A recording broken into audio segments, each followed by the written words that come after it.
स्वागत है आपका एक और नए वीडियो में। आज की इस वीडियो में मैं आपके साथ शेयर करूँगा गूगल एडसेंस के नए अपडेट के बारे में, नए रूल्स के बारे में। देखिए, गूगल एडसेंस ने अपना जो है कि पॉलिसी चेंज करता रहता है और नए-नए अपडेट्स जारी करता रहता है। इस केस में अगर हम बात करें तो इसमें प्रॉब्लम्स किसको होती है? हम जैसे एक बिगिनर लेवल के ब्लॉगर्स को होती है, और ख़ास करके अगर हम बात करें तो हमसे जो अभी-अभी स्टार्ट करना चाहता है, जो अप्रूवल लेना चाहता है, उनको लेके और ज़्यादा प्रॉब्लम होती है। ये अगर हम बात करें लेवल वाइज़ जो कि प्रॉब्लम्स क्रिएट करते हैं, और लेवल वाइज़ ये प्रॉब्लम, ये अपडेट जो है कि क्रिएट होता है। तो यहाँ पे अगर हम बात करें तो अभी जो गूगल एडसेंस का नया रूल्स आया है, नया अगर हम बात करें रूल्स एंड रेगुलेशन लागू हुआ है, इसको देखते हुए अप्रूवल जो है कि यहाँ पे बहुत सारे लोग को ये सोच में आ रही है कि यार अप्रूवल अब नहीं मिलेगा, बहुत ज़्यादा स्ट्रिक्ट हो गया है एडसेंस, और अब जो है कि एडसेंस अप्रूवल नहीं मिलेगा। लेकिन ऐसा कुछ है नहीं, मैं आपको बता रहा हूँ, ऐसा कुछ भी नहीं है। सब कुछ डिपेंड करता है उसके टर्म्स एंड कंडीशन को फॉलो करने पे, सब कुछ डिपेंड करता है उसकी पॉलिसी को फॉलो करने पे, सब कुछ डिपेंड करता है कि आप किस तरीके से काम करते हो, आपके काम करने के मेथड पे। लेकिन हाँ, ये आपकी टाइम को इंक्रीज कर दिया है। टाइम को इंक्रीज कर दिया है कि मतलब अगर कहीं पे भी फॉल्ट पाता है, कहीं पे भी गलती पाता है, कहीं पे भी प्रॉब्लम्स मिलेगी आपकी साइट में,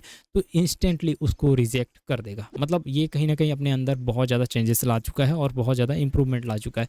और बहुत ज़्यादा की बात नहीं है यहाँ पे, हमेशा ये अपडेट करता रहता है, हमेशा ये अपडेट करता रहता है अपने आप को। वीकली करता है, मंथली करता है, अगर हम बात करें 2 वीक्स में करता है, 3 वीक्स में करता है, लेकिन अपडेट करता ही रहता है। ठीक है, नया चेंजेस लाता रहता है। अब यहाँ पे इसके नए रूल्स क्या लागू हुए हैं, उस नए रूल्स के अकॉर्डिंग, नए अपडेट्स के अकॉर्डिंग आपको कैसे काम करना है, किस तरीके से अप्रूवल मिलेंगे, आपको क्या करना पड़ेगा जिससे आप अप्रूवल ले सकते हो। वेबसाइटें वैसी ही रहेंगी जैसे कि आपकी वेबसाइटें होती हैं। जैसे कि अगर हम बात करें, हम अप्रूवल के लिए जाते हैं और जो जो मेथड फॉलो करने के लिए मैं आपको बताता हूँ वो मेथड फॉलो करते हैं। फिर भी मैं आपको एक बार रिमाइंड करा दूंगा, एक बार रिवाइज करा देता हूँ कि क्या क्या चीज़ें होती हैं अप्रूवल के लिए, और किस तरीके से आप जो है कि उसके बाद जो चेंजेस है उसको आप करके अप्रूवल के लिए डाल सकते हो। तो देखिए, यहाँ पे सबसे पहला रेस्ट्रिक्शन जो लगाया है गूगल एडसेंस ने, उसको अगर हम बात करें तो यहाँ पे आपको आर्टिकल्स को लेके, जो आर्टिकल्स हैं उस आर्टिकल को लेके एक बहुत ही बड़ा रेस्ट्रिक्शन इसने लगा दिया है। तो यहाँ पे आपको ध्यान रखना है कि आपकी जो वेबसाइट है, जो डोमेन है, वो टॉप लेवल का डोमेन होना चाहिए। उसके बाद जो है कि आर्टिकल जो है, वो आर्टिकल अगर हम बात करें जेन्युइन आर्टिकल होनी चाहिए, यूनिक आर्टिकल होनी चाहिए, जैसा कि मैं हर वीडियो में बताता हूँ। उसके बाद अगर हम बात करें तो यूनिक आर्टिकल के साथ साथ आपकी वेबसाइट जो है मोबाइल फ्रेंडली होनी चाहिए, एसईओ फ्रेंडली होनी चाहिए, और अगर हम बात करें तो अच्छी तरीके से जो है कि यूज़र फ्रेंडली होनी चाहिए। इस चीज़ को आपको ध्यान रख के काम करना है। उसके बाद अगर हम बात करें तो यहाँ पे आपकी जो भी आर्टिकल है, एटलीस्ट 25 से 35 आर्टिकल होनी चाहिए, जिसकी लेंथ होती है 800 प्लस की। अगर हम बात करें जिसकी आर्टिकल की लेंथ होती है, एक आर्टिकल की लेंथ, इस चीज़ को ध्यान में रख के आपको काम करना है। प्लस अगर हम बात करें, फिफ्थ हमारा स्टेप्स होता है कि आर्टिकल सारी इंडेक्स्ड होनी भी चाहिए। तो अगर आप रीराइटिंग कर रहे हो, एआई से लिख रहे हो, तो डेफिनेटली आर्टिकल इंडेक्स्ड नहीं होंगी, उसमें साइड में एरर आएगा, प्रॉब्लम आएगी और कुछ भी हो सकता है। लेकिन अगर आप उस चीज़ को पास आउट कर जा रहे हो रीराइटिंग करके, या फिर अलग अलग मेथड यूज़ करके, अगर ट्रिक यूज़ करके आप पास कर जा रहे हो इंडेक्सिंग को, और इंडेक्स्ड हो रही है आपकी आर्टिकल, तो आगे जाके प्रॉब्लम क्रिएट होगी नए रूल्स के अकॉर्डिंग। वो मैं आपको बताता हूँ क्या क्रिएट होगी। वीडियो को ध्यान से देखते रहिए, बने रहिए वीडियो के साथ में। चैनल को सब्सक्राइब करिएगा अगर आप नए हो तो चैनल सब्सक्राइब करिए। काफ़ी सारे ब्लॉगिंग से रिलेटेड इन्फॉर्मेशन मैं देता रहता हूँ, और किस चीज़ से आप अर्निंग करोगे, ये सारी चीज़ें बताता रहता हूँ। सिंपली अगर हम बात करें तो अभी यहाँ पे नया रूल्स ये है कि आपको रीराइटिंग के जो भी कंटेंट है उसके ऊपर अगर आप काम करते हो, या फिर कॉपी पेस्ट वाले आर्टिकल लिखते हो, तो वो डेफिनेटली मैं बता रहा हूँ इंडेक्सिंग नहीं ले रहा है, रीडिंग नहीं ले रहा है। अगर आपका भी साइट मैप में रीडिंग से रिलेटेड अगर कोई प्रॉब्लम हो रही है कि साइट मैप रीड नहीं कर रहा है, यहाँ पे सक्सेस तो दिखा रहा है लेकिन रीडिंग कुछ नहीं आ रही है, मतलब पोस्ट नहीं आ रहा है उसके अंदर, अगर हम बात करें उसको, उसके अंदर काफ़ी कुछ चीज़ें नहीं आ रही है। मैं काफ़ी डीप में इसके बारे में मैंने बताया था कि साइट मैप के बारे में, आप देख सकते हो उस वीडियो को। तो अगर रीडिंग अच्छे से नहीं ले रहा है तो आपको प्रॉब्लम है आपकी वेबसाइट में। इंडेक्सिंग हो सकता है वहाँ ले रहा हो, लेकिन कहीं ना कहीं बहुत ज़्यादा प्रॉब्लम है, वो उसको लेके जो है कि आपको इंडेक्सिंग लेगा नहीं प्रॉपर तरीके से, और वो इंडेक्सिंग नहीं तो रिजेक्शन बार बार करता रहेगा। आपको समझ में नहीं आएगा कि कहाँ पे प्रॉब्लम है। ठीक है, ये चीज़ें अगर हम बात करें एक इशू है। और दूसरा जो नया रूल्स है उसके अकॉर्डिंग अगर हम बात करें तो जो लोग रीराइटिंग कर रहे हैं उनको रीराइटिंग में क्या करता है, वो पास आउट कर देता है, रीडिंग भी लेता है, सब कुछ लेता है। अगर सही तरीके से रीराइटिंग हो रहा है, एक अच्छे टूल से हो रहा है, जैसे कि WP ऑटो स्पिनर या फिर और भी बहुत सारे टूल्स हैं, उनके थ्रू अगर रीराइटिंग हो रहा है तो उसे पास कर दे रहा है। ठीक है, पास कर रहा है मतलब इंडेक्सिंग ले रहा है, सब कुछ दिख रहा है, रीडिंग ले रहा है, सब कुछ अच्छे से चल रहा है।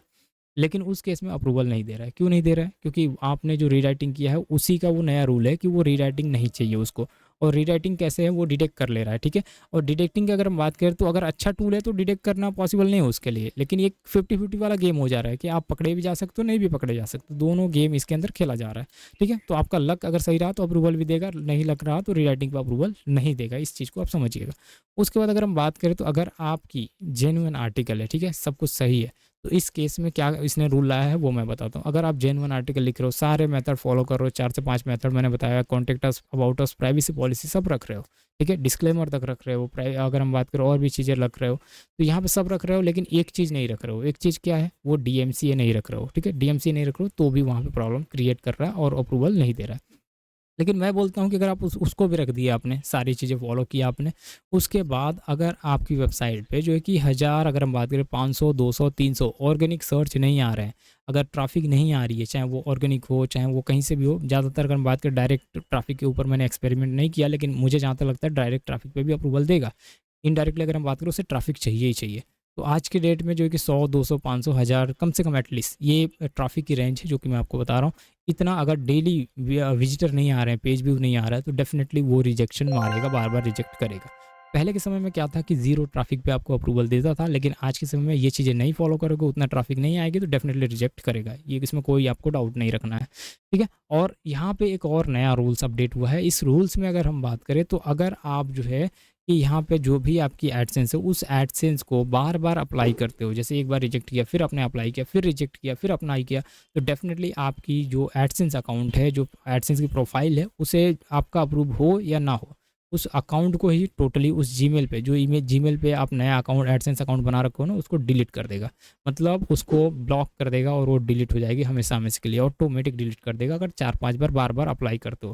पहले तो वार्निंग देगा कि आप जो है कि 3-4 बार अपना आपने अप्लाई कर लिया है, अब जो है कि 14-15 दिन का बाद अप्लाई करोगे। फिर आपने अप्लाई किया 15 दिन के बाद, फिर ऐसा रिजेक्ट हुआ तो फिर वो वार्निंग देगा, और उसके बाद जो है कि डायरेक्ट अकाउंट को ख़त्म कर देगा, ठीक है। इस चीज़ को आपको समझ के काम करना है। तो ध्यान रहे कि अब एडसेंस थोड़ा-सा स्ट्रिक्ट हो गया है, लेकिन जो मेथड मैंने बताया, इस सारे मेथड के साथ-साथ में अगर डीएमसीए रहता है और जो कॉन्टेक्ट से प्राइवेसी वैसी थोड़े बहुत पेज व्यू रहते हैं, तो अप्रूवल के लिए सोचना ही नहीं है। और देखिए, हम एडसेंस से भी अर्निंग कब करेंगे, जब थोड़ी बहुत ट्रैफिक आएगी जब भी तो अर्निंग करेंगे। तो वही ट्रैफिक पहले ही क्यों ना आए, अगर वो पहले आ रही है तो वो और भी बेटर है और जल्दी अप्रूवल के चांसेस बढ़ जाते हैं।